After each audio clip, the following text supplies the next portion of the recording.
Hello, my name is Brendan, and welcome back to Brendan's Film Reviews. Today, I will be discussing the first film of Phase 2, Iron Man 3, released in 2013.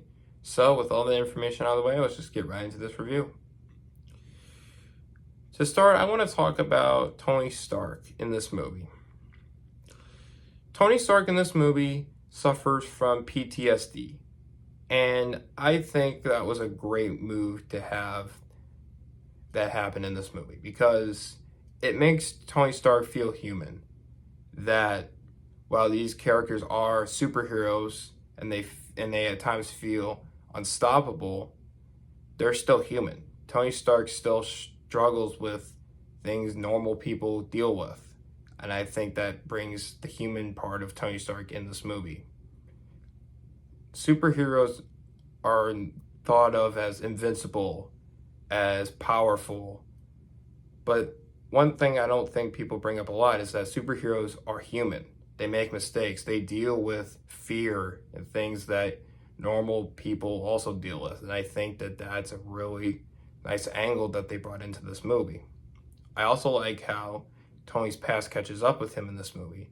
Tony Stark is a better person and he's wrote the wrongs of his past, but he also has things that he did in his past that inevitably catch up with him.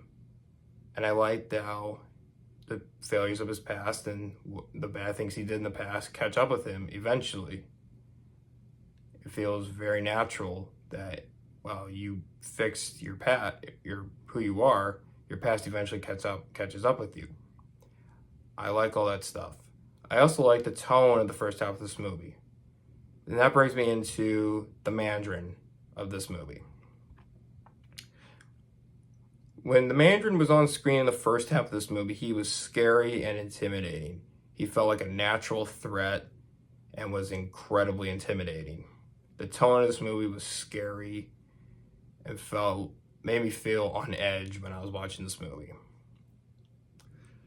However, while Ben Kingsley gives a great performance all the way through this movie, I feel they fumbled the Mandarin pretty badly. And that's, of course, because of the twist. I am not a fan of this twist. The tone was scary and intimidating, and I think it worked really well. But when you bring out that, oh, he's an actor and he's a really goofy person, that hurts the tone of the movie. It makes pretty much the first half feel kind of unnecessary because it was all fake. It didn't feel real after that. It felt fake. And it hurts the overall tone and it makes it feel goofy and all over the place. And I'm not a fan of that. And maybe it's because I wanted to see Tony Stark fight the Mandarin.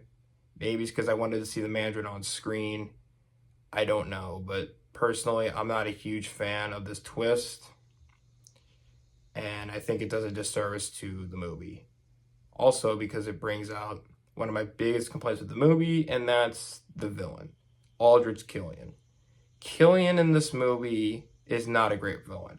I like that they tried to give him a motivation, and an interesting one at that, but he's just not an interesting enough character.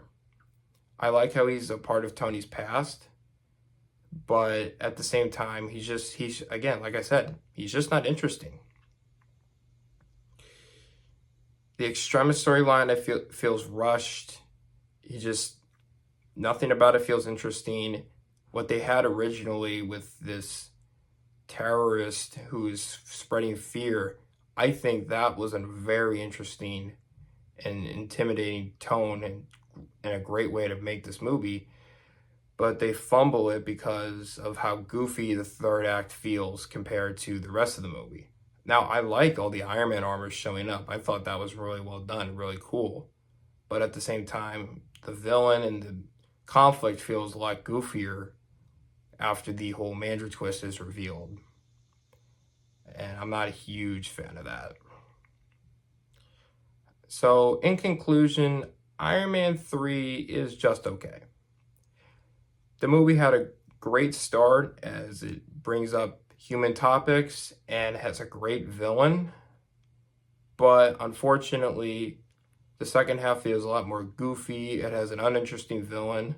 And while the conflict itself can feel interesting at times, it's hurt by the overall goofy tone the second half really brings in.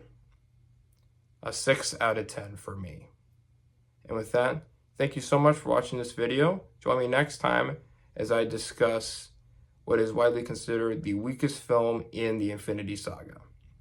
Thanks so much for watching this video. Have a great rest of your day.